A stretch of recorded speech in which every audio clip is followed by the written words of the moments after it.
السلام علیکم ورحمۃ اللہ وبرکاتہ۔ معزز سامعین کرام، آج ہم جس موضوع پر بات کریں گے موضوع ہے چاندی میں زکوٰۃ کیسے نکالیں۔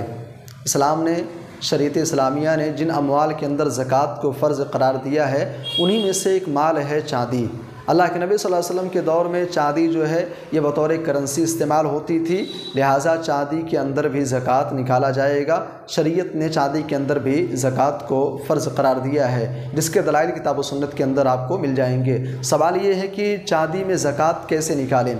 اگر کسی کے پاس چاندی ہے تو بنیادی طور پہ سب سے پہلے آپ کے ذہن میں رہنا چاہیے کہ جو چاندی آپ کے پاس ہے، کیا اس چاندی کے اندر شریعت کے بتائے گئے جو شروط ہیں وہ شروط پائے جا رہے ہیں یا نہیں پائے جا رہے ہیں۔ شرط کیا ہے؟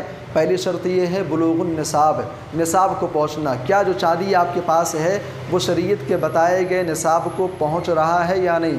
نصاب کتنا ہے؟ 595 گرام۔ 595 گرام چاندی ہوگی تو زکوٰۃ آپ کے اوپر فرض ہوگی۔ کیا 595 گرام چاندی آپ کے پاس ہے؟ اگر ہے تو یہ پہلی شرط پائے گی۔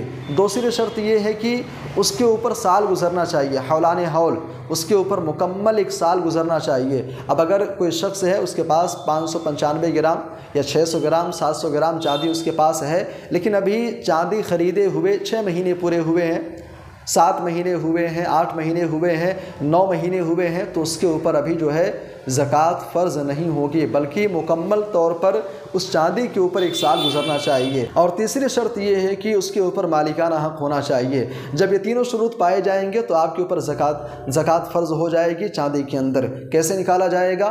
595 گرام چاندی کی جو قیمت ہے آپ مارکیٹ میں پتہ کر لیں، موجودہ جو قیمت ہے چاندی کی، موجودہ قیمت، وہ قیمت آپ پتہ کر لیں۔ پتہ کرنے کے بعد اس میں سے 2.5% آپ نکال دیں، وہی چاندی میں زکوٰۃ ہوگی۔